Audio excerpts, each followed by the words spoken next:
So, today sa video, as you can see, ayan, prepare na po ako ng potato natin. So, madami yata itong mga 6 pieces. Kinat ko into cubes.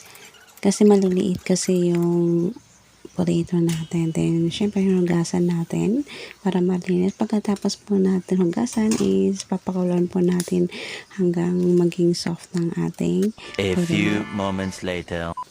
Then, next, ayan, luto ng ating potato. Ang gagawin natin yan. Maganda na po tayo ng ating cheese. I-grated cheese natin siya. So, nakikita nyo naman ng ating video. Ayan. Kinuskus ko na siya. So, inuna ko yung cheese kuskusin. Okay. Then, next naman natin is yung potato na. Kinuskus ko siya. Then, yung, alam mo, yung minamash. Parang parehas lang din naman. Yun, pang ano lang. Nasa sa inyo yun kung gusto nyo. Kasi hindi naman siya masyadong yung soft na soft. Yung parang tama lang. Kumbaga. Tulad ng pag naluluto ka ng spaghetti. Al dente.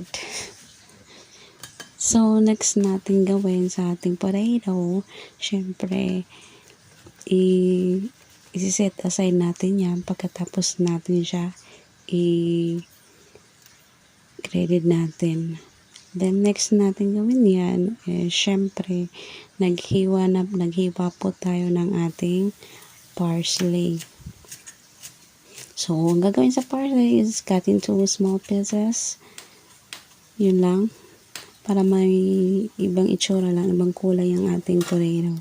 So, next natin potato and yung parsley paghalo natin. Gano'n lang kasimple yan. Mix mo lang, halo hanggang naghalo-halo na sila. Then, next natin is prepare na tayo ng wok. Ayan, white onion ang gamit ko. Diyan, yung malaki.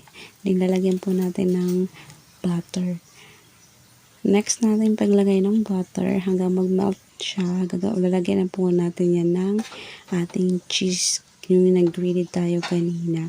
So, kailangan ng apoy natin ito ay low heat lang para yung ating cheese hindi siya masunog. So, antayin natin hanggang mag-melt talaga yung cheese niya. Kasi melt na po siya. So, ayan.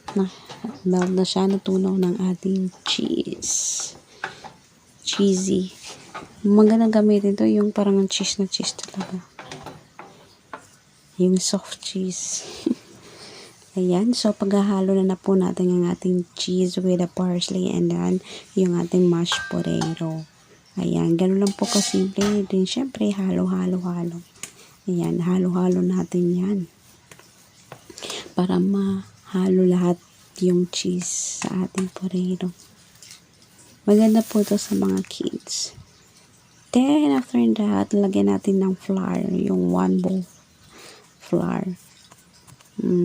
Tansya lang yung ginawa ko dyan. Kaya kayo nang bahala kung gusto nyo gawin.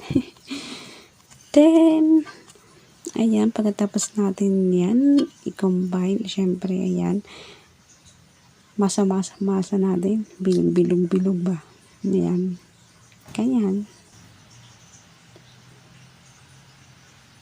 Then, after nun ng ating pagmasa, syempre, magpe-prepare na po tayo ng ating yung ipapang-dip natin sa ating potato cheese. Kung di pang-ano natin sa ating potato. Unlimited lang sinasabi.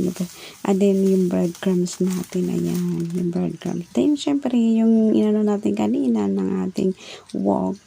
Painit muna tayo ng ating mantika. Then, pagkatapos natin magpainit ang ating mantika, then magbibit na po tayo ng ating 2 eggs.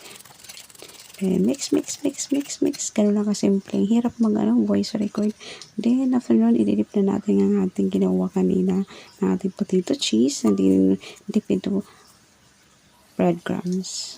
Yan. Then, after na, ayan, fried na yan. Ready to fried. So, gano'n lang po kasimple din after fried. Then, na siya, light brown na siya. As nakikita mo naman kung ano yung kulay sa pagluto. Huwag masyadong sunog. Yung napag-iwanan ko, nasunog yung iba. Kasi napag-iwanan ko ba. So, ayan, in just a few minutes. In 3 minutes, meron ka ng potato cheese merienda. Diba? Love it!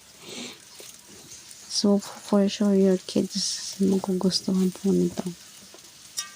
Para may iba naman yung merienda nila, diba?